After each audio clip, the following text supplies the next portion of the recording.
How do we use collaboration in our lives? Okay, this is what I want to instill in these sessions now in London, is giving and engaging in the tools of collaboration. So when you go out into your life, who here's got challenges, opportunities in life, personal, business, projects, money, health? On many levels, we have challenges and opportunities. On one level, if you don't have problems, then you're probably dead. So we've all got problems, right? How do you bring a collaborative way of operating and thinking to those challenges to cascade breakthrough results? Okay? So that's what I've been thinking, and I've been working on it in my own life. Something I shared at the last masterclass at Surrey on, was that last Thursday? Good, it was only last Thursday. And I think there was a lot of, I think what I shared with Paul and yourself and the way we deconstructed it got me thinking about how things start going. There was a thing we used to say when I was in the fire and flood industry: if a job starts well, it goes well. If it starts bad, it kind of tends to go bad and gets worse and worse and worse. If things start off well, they tend to get better and better. Or if things start going off, they kind of start to go off in that direction. The other thing I want to instill in this session is we're finding new language to discuss and share, be collaboration with people. I think we've talked about community, we've talked about alignment, we've talked about contributing and creating a learning for ourselves, self-organised learning. You know, who got value from Rihanna's session today? Fantastic value, right? Andrew's piece on freedom, right? Very unscripted. Obviously we've done this in a way before, but we're creating something new. So there is a co-creative element. So by being in the seat you're in today, you are contributing to the learning, the collective learning within the community. You know, in many ways, in the way you take away the thinking, the way you apply it to your opportunities and challenges, but also how it's accumulating in language and it's accumulating in culture in the community. You know, there's a way that people are in these meetings that is just so attractive, and you know, like just the way both Andrew and Rihanna today, I was sitting there with pride that there's a real commitment to offer something, to uncover, to make a difference to people. You know, and I think that's something we should all be proud of, that we're creating that value together. By videoing these sections, we can share them with people anywhere in the world.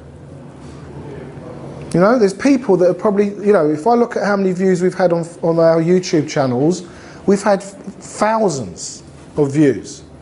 Thousands. The majority of our content up until now has been, a lot of it has actually been unlisted for internal use. But more of it is now going to be used for external use, to show the world, look what's going on in this collaborative space, in this collaborative community that people are generating for themselves. And I'm really passionate about this, leaving your legacy, right? Is really what are you and what are we going to contribute to the planet?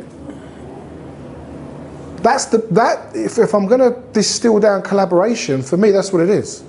Now, we may create some innovative projects, we may make some money, we may do this, we may do that, we may solve issues in our families, but what are we going to do to, you put something up about forwarding, I didn't read it. Forwardship, but I think what I'm getting about, I haven't read the article yet, knowing you, but what are we doing to forward the survival of the species and the thriving of this species?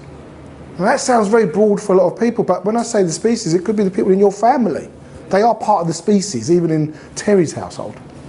Debatable though, right? So leaving your legacy isn't this kind of grand kind of, well, it is grand, but it's also really pragmatic. You know, because if you pop today, there will be something you've left behind. You have left something. What are you going to leave? And I've been having conversations with Ben, very brief, really. It was over, Thursday at Surrey, and yesterday we had a really brief conversation. And I've been thinking about life and death, and what is a life? What is a life? Even when we talk about money, that's not our life, is it? Paying off our mortgage, or being financially free, or making $1 million, or going down with nothing.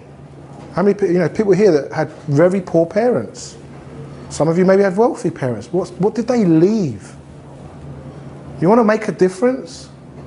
You want to impact the quality of life? You got to confront something. What are people going to think about you, and who are you for those people? And that's what I want to, that's the essence of collaboration. But like any tool, like a chisel or a hammer or a, what's that thing you cut wood? Saw. What are you going to make with the tools? That's your expression. You know, it's like giving you a palette of colours and a paints and the brushes and a what are you going to paint? We'd all paint something different. That's your self-expression. So this is really in tune with your legacy. Now, one thing we've got to confront about collaboration, there are loads you can do on your own. There are loads of things you can do on your own, and you should go do those things. You don't need to collaborate, you don't need anybody's involvement, and probably you're pissing around with some of those things that you just need to get on with. Go do those things. Who here knows there's something they need to be getting on with they're not getting on with? Right? Yes? Beige? I bet you've got loads of it. Lists. You're kidding me? Let me show you, yeah? Right? So those things you need to get on with, right? Definitely. But collaboration, as we've defined it in this community, and we talked about it in the introduction, is us at our best. With the sun out and the wind behind us, and on a good day when we're really feeling confident and we know who we are, and we're out there to make that difference. Us at our best. I know any one of you in this room, already I know you well enough, you on your top day is formidable. It's awesome. I've seen, in fact, a lot of you I've seen in great form. Really. We've had enough experience of you when you're on form in front of this room or around the community to know how awesome you are. Now, who wakes up in the morning thinking, you know what, I'm awesome? Apart from you. When I'm doing my weights in front of the mirror now, Yeah. there's less wobbling than there used to be. We'll edit that bit out. But really, how often do you look at yourself and look at what you're dealing with and what your life's happening in your life? And I know some of you are going through or have been through incredible challenges. But you're here. I don't mean just here, I mean here. Some of you might not ought to be here. And you're here. I was sharing about one of my friends the other day to someone, and I said what he's been through, if it was me I'd be dead by now. It's like incredible. I don't feel, I would say, I'm very well, you know, very well, no, what was it I said last one? I was watching November's things, I edited and put it up, and I said, so I've never had a nosebleed, I've never had a broken nose, I've never had any stitches, and then Colin Newley says it could be arranged. Self-preserved, right? But I know there's people in this room, and there's people within our community who have been through, you know, not just physical ordeals, but emotional life ordeals.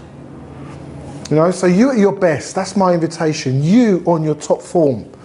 And the way we've identified collaboration in this community is an endeavour with 3 or more people that produces something of value that makes a difference to all involved that otherwise would not exist. So the outcome of collaboration is that we get something that didn't exist. You couldn't have done it on your own, David. If you're really collaborating, this is where people get confused about teamwork or cooperation. If I'm in charge and we're all cooperating, that's not collaborating. Collaboration is where 3 of us come together and something's produced that never would have happened without us 3 coming together, at least. Now we're saying it's 3, it could be 2, but let's focus on 3. Because 3 brings in that 3D element, that 3D view of the challenge, that 3D view of the opportunity.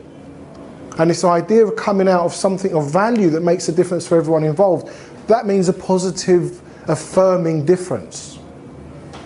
And sometimes I'll have to pull you along. Maybe I have to push you a little bit. Maybe you need to do something for me. But somehow we're moving forward, forwarding in that intention. So you at your best, what does that look like? Now, from when I'm in front of the room and I'm looking at you guys, you're to me like children. You know, even though you've got a big beard there, I can see the child, the willingness to explore again, to fall in love again, to have that wonder. What would childhood have been without it, as we say in the Vision and Mission? And I was going through pictures, right? And I found this picture of Vanessa. Who here knows Vanessa? right? Now, one thing that, you know, there's so many things I could say about Vanessa, right? But this picture really stood out for me of her. There she is, fully engaged, fully present, taking the most out of the meeting. And look behind her. In fact, I found 3 or 4 pictures of the lady behind who's spent the whole time going like this. I think she left, I don't even know who she is. So in life, we get out of things what we want to pull out, what we draw out. You squeeze me, was it squeeze and you get orange juice, right? Are you squeezing to get the juice out of every moment? Are you listening for that goal? Are you listening for the what was created today that you're going to implement? Because I'm telling you, there was enough value in what we've already had today to shift your life in areas that are important to you, right? Already, banked it. Money, freedom. But in collaboration, drawing the value out, there's a duty. In fact, I was having a conversation with Ben yesterday. You don't mind me saying this, Ben? Well, maybe you will, but maybe you won't. But you're going to say it anyway. I'm going to say, so get on with it. Yeah. I said to Ben about what he does. Actually, you really moved me about what you do. It struck a chord. I said to Ben, you have a duty to get this out to more people. Do you mind if I just say what you do? So Ben is a celebrant and he helps people in transition, he helps the families and he helps sum up a life at a funeral and then supports those families through that period. I think that is incredible. I just think about it in my, you know, how do you sum up a life? What would they say about Jill Tiny? Would you call it a celebrant? Celebrant. Yeah. Anyone who hosts, facilitates or delivers a funeral is known as a celebrant, whether they're a minister or a non-minister or someone who is civil trained. I hear in that like a celebration of someone's life. Yes.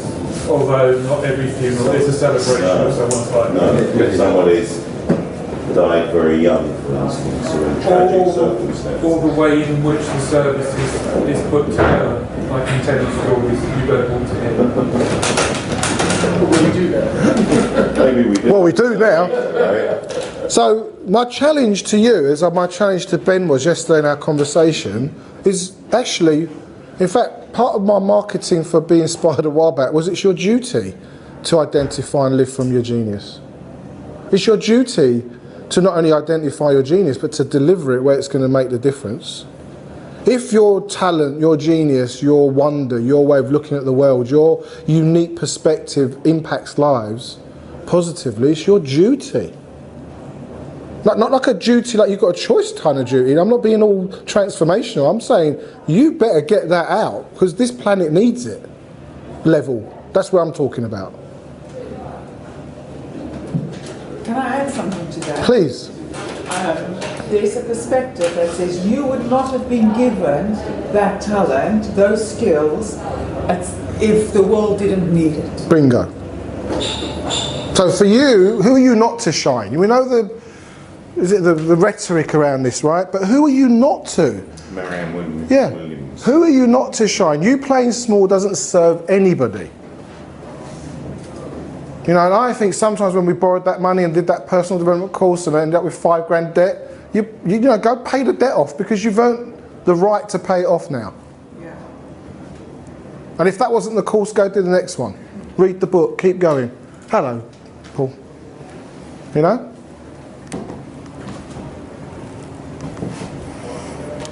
So, I've just listed some challenges and opportunities. Anybody there that can identify with any of these?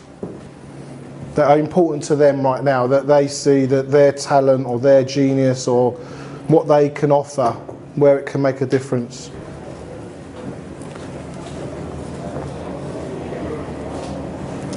You didn't put politics in there. Hey? You didn't put politics in there. Didn't do what? Politics. Well, I left some question marks. Just can't be helped. You can't help that area. You did cover politics, bottom right hand corner.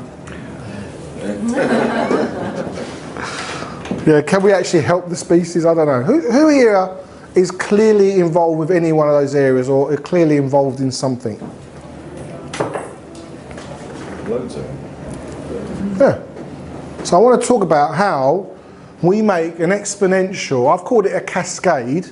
the talk is called Cascading Collaboration, or Cascade, still a working title, but something around cascade and expanding the outcome in collaboration, like whatever it is we want to point it at. Family, money, profession, personal development, whatever it is.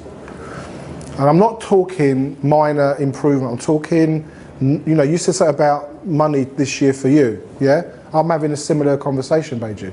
I want the resources to sustain my life and sustain the growth of this community. Because it's what it's going to take. That's no other reason. It's just, that's what it's going to take. Me, if you know me, if I want something, I go and get it. That's my conversation around money. If I want it, I go and get it. So I need to get my money organised so I can get that money, and you know, that's what I'm going to do. Right? So how are you going to produce those cascades of back return on your time, effort and attention? So cascade, this is the definition of cascade, but there's really one line I'm mainly interested in, is a process whereby something, typically information or knowledge, is successively passed on. The greater the number of people who are well briefed, the wider the cascade effect. Think of any project you're involved in. Think about in your family. The more informed, the more in tune, the more aligned, even if we look at what we uncovered with freedom, the more we're able to make those differences. And my answer to anybody at the moment around life challenges, business growth, is you've got to get the other people around you to pull in. And you've got to work to pull in an outcome that serves everybody. You know, fear, scarcity, competition says, well, screw that lot, I'm going to go and do it myself. We talked about fear. And it has a certain effect on us, and it brings survival. Survival. I don't want to survive, just survive anymore. Listen, our primary aim on this planet is to survive, but we want more. Who wants more than that?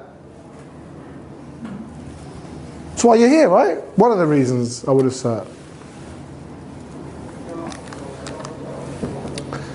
So this notion of as things get worse, they get worse and worse and worse. Who here can get that? Who here's had that experience maybe in the last year? And it's just got worse and worse. It's like it's cascaded and it's compounded. Right? Who here's got anything? Anyone would like to share anything? Ben?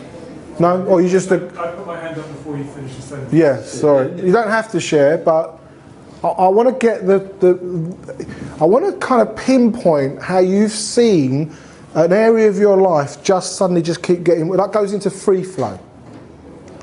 It's kind of that's Paul's systemic wounds, isn't it? Yeah, yeah. Well, it is and it isn't, because we're, you know, yeah. Yes and no. So I am volunteering this time. Go on then.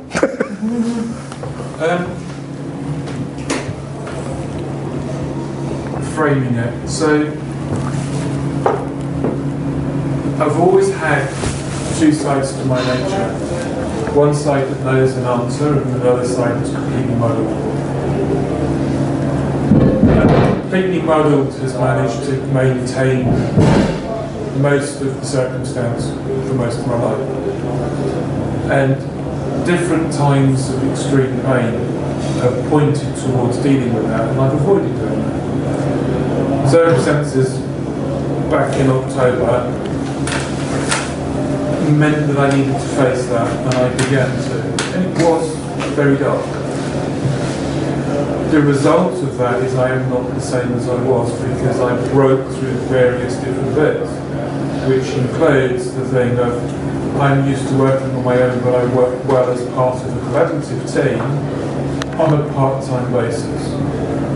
So, but I can see that now, whereas before I used to avoid it. So it's that thing of I'm back in a difficult position. But again, that's part of why I'm here today, because it's breaking out of the bit that will keep me frozen stuff away in my office at home where I cannot afford to be. So it's that circumstances push me in a particular direction, and when I stop paying attention to the circumstances, the situation becomes worse, which then refocuses me either on the pain or on doing something about it. So it's that thing of I either hit the brick wall or I do something with it. So there's, interestingly, in the conversation I had with Andrew, if I may pick up where we were, at Durham University. Okay. When it snowed at Durham, there was a hill, and at the bottom of the hill, there was either a brick wall or a bridge.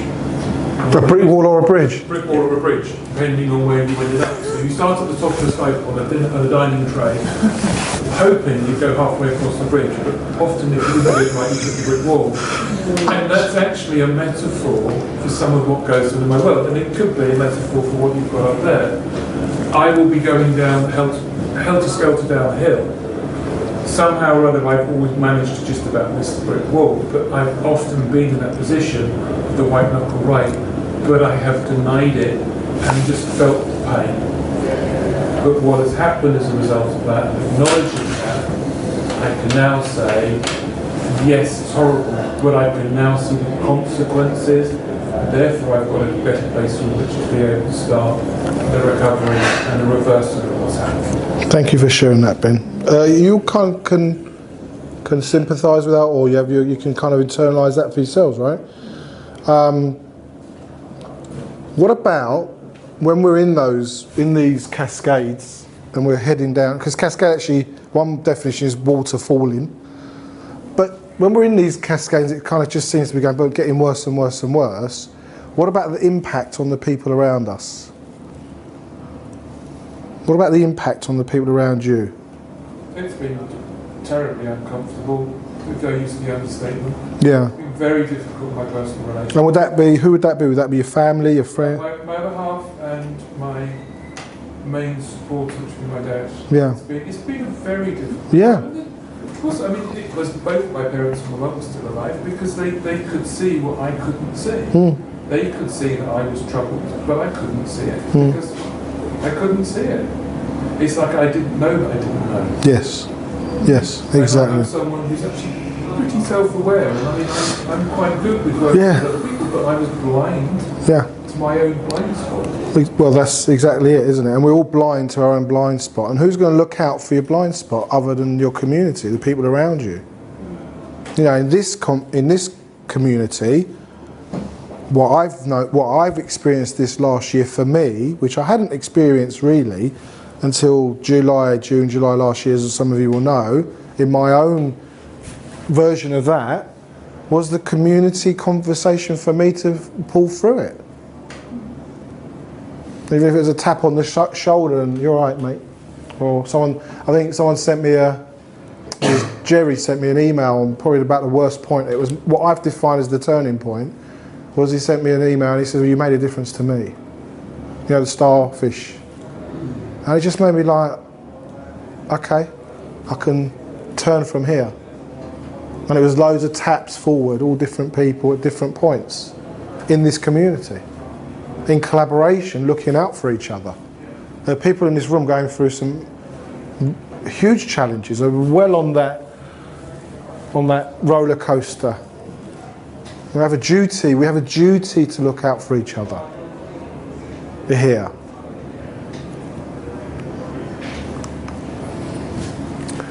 There's a Turkish saying, Hezaradan ne zaman dönersen kar var. You might want a translation of that. But at any point you turn from loss, there's gain. You can turn it today, right now, sitting in the seat, whatever you've got as a challenge or as a real awful part of your life right now, or something that's not giving you the results you want, you can turn it on a dime. And in fact, where'd it go? No, I actually found what I do now, Jill, when I find pennies on the floor, I pick them up. You can turn it on a dime. In language, you can turn it on a dime. And I'm going to say that this is fertile ground. So when you say something in this community, people are going to go, I'll hold you to that, David Sherman. I'll hold you to that, Ben. Paul, you want that? And everything we do is making an impact. Everything we do is making a difference. But the intensity and the level of is something that you might want to work on. So turning that cascade from in the vision and mission I wrote 5 years ago, Going back to systemic win, I wrote win-win-win. Now I know it's not the way it's articulated in systemic win, but I think they're the same things. Intention is to improve, improve, improve, rather than creating a worse situation, worse situation, worse situation. Globally, individually. Macro, micro. One of my biggest frustrations about personal development work, which I've been heavily involved with, is they're all talking about surviving the current paradigm. No one's really saying, let's transform the paradigm. They'll tell you how to make more money, how to be more efficient, how to get complete with your mum and dad. But who's talking about transforming the big picture? There are people talking about it, but not necessarily in the personal development world. So I'm calling it cascade. And it's a choice. Cascading your collaborative intention. You could call it, is it like in bets, you parlay the bet? You let it ride and let it ride, and it kind of does that compounded. You know when the Big Bang happened and suddenly you had nothing, and suddenly you had mass, they call that inflation. This filling up inflation is bringing inflation, cascade thinking to a situation that you want to impact. That's collaboration, that's collaborative thinking. Because now you're thinking about the elements and the resources and the people around you, the players in the game, and how you utilise that to pull the outcome that's going to make a difference in a way that works for everybody. And I've recently had a family challenge that's been going on for the best part of 8 years that got pretty much in principle resolved last week. And I just flipped it, and I said to my wife, I'm sure there's a way we can all come out smelling of roses. And in the fear scarcity competition paradigm, I was right. I was right. I was legally right, ethically right, morally right, but it didn't fit, it didn't sit right. You know what I mean? You could be right, as in correct, but it still doesn't work. It's still not a win-win-win. It's still not a collaborative, taking care of everybody outcome. Do you know what I mean? Mm-hmm. And what I got about this experience I had recently was I chose that it would be an outcome that everyone wins. Around me, everybody wins. That's my stand. Not always easy, not always achieved. But that's what I'm working towards. Something will happen before you get home, it'll wind you up. Ask yourself, how can I bring an outcome that everybody wins? Rather than just mate wrong, I'm right, the usual response. And I'm seeing it around the community more and more. I'm seeing people sitting, talking, discussing, cascading the opportunities. I'm seeing people getting more involved. And if you're sitting there hiding out, or you're sitting there not sure what you can offer, or who am I to contribute, if you haven't been in front of this room yet, you need to be onto Jill. Get onto Jill and say, Jill, when are you going to schedule me? I want to be in front of the room, I want to make a difference. I want to do a core value. And there's many of you here now have done core values, genius slots. And if you've done the same old talk, redesign something new to inspire you. This is a new talk for me. This is a new one, isn't it? You haven't heard this one like this before. Like, what can I bring that's going to make the next level of difference for our community? And it's challenging me. So I feel like I've said it a million times in a million ways. You know what I mean, don't you? You know what I mean? We've all done it, haven't we? And then suddenly there's something magical happens that it's like everybody on a sailboat and the wind just catches the sail and then suddenly we're off. Do you know what I mean? You've had that experience? Who's got similar experiences where you suddenly a momentum takes over that you're now a passenger in your own creation? Like catching a wave when you're surfing. Catching a wave when you're surfing, brilliant. Who else has got an example? Who's had an experience like this? Flying a kite. Flying a kite, yeah, it suddenly goes woof, like that and it tenses up and you're almost like you're going to get lifted off the ground. Well, when you're 8 you do. I guess I had a little bit of that when I did the Master Your Money, because I had this idea, I started it, people were really interested. Oh, they're interested, really? I better do it then. Oh, yeah. And then we had the first session, I had the first ones sorted out, but I didn't know what I was going to put in the other 5 sessions. And it just, people's, what they took away inspired me, and I was just on this journey, and then I just had to complete it. So I was sort of developing. And suddenly it was as if it had its own momentum. Yeah. There comes a point that things, you can't stop them anymore. I don't want to tempt fate here, but be collaboration is out of my hands now, personally. It's out of my hands. It's over to us as a community. It's up to you. It's your community. It's out. It's not down to me. You get that?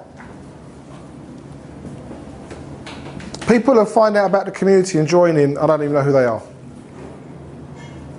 They're still early days for us. You know what they say? 10 years to become an overnight success. You know, 10 years, 3, 4 years, no, 5 years time, they'll go, God, that was, and you're like, yeah, you ain't had 10 years of Erkan. You know? And then I promise you this happens. You know it happens.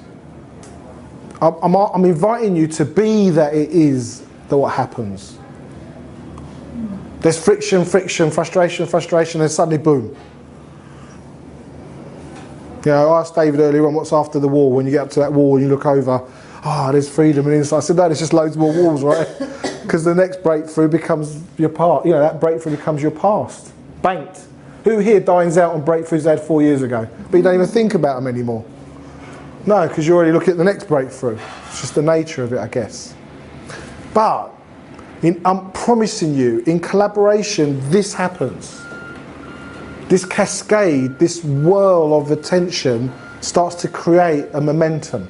If the vision's big enough, it's got to go beyond you and your identity. It's not just about your personal gain. It's about your making the impact that you've ignited.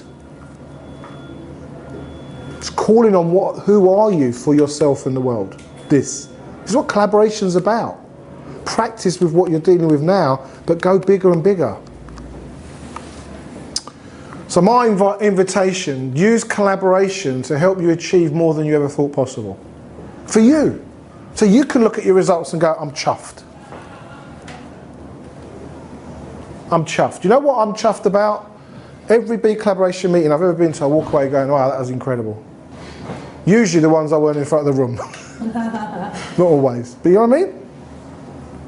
I'm chuffed when I see Andrew at the front of the room. Right? You know, you're known be known.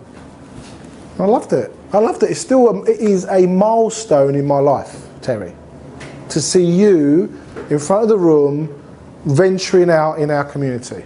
I loved it. It was beautiful. We're proud of you. We're proud of ourselves, and we created it. Why? Because we said so. So what would it look like to achieve more than you ever thought possible? First of all, you've got to reach what you think is possible. Because you're not being that anything's possible or you can actually achieve it a lot of the time. We're frustrated with the wall. Was it? We've heard it, haven't we? The wall's there not to keep you out, but just to find out how badly you want it. Are you willing? I interviewed a race boss who runs a race team about 4 years ago. And he said, okay, I just kept headbutting the wall and bits of the brick kept on falling off. That's his style. You know, what's your style? How are you going to get around that wall? You know, we've heard it a million times. Throw your hat over the wall and go get the hat. Keep throwing the hat over. Be hatless. That's my invitation, that through collaboration you can achieve more than you ever thought possible. And I'm inviting you to work through and think about how cascading the situation and involving people in the responsibility of that, not just you. Don't be a victim, be an inspiration, be an igniter, a catalyst for what's possible. That's what collaboration is for me. That's my invitation. And I want to say thank you. How'd I do? Perfect. Bang on top.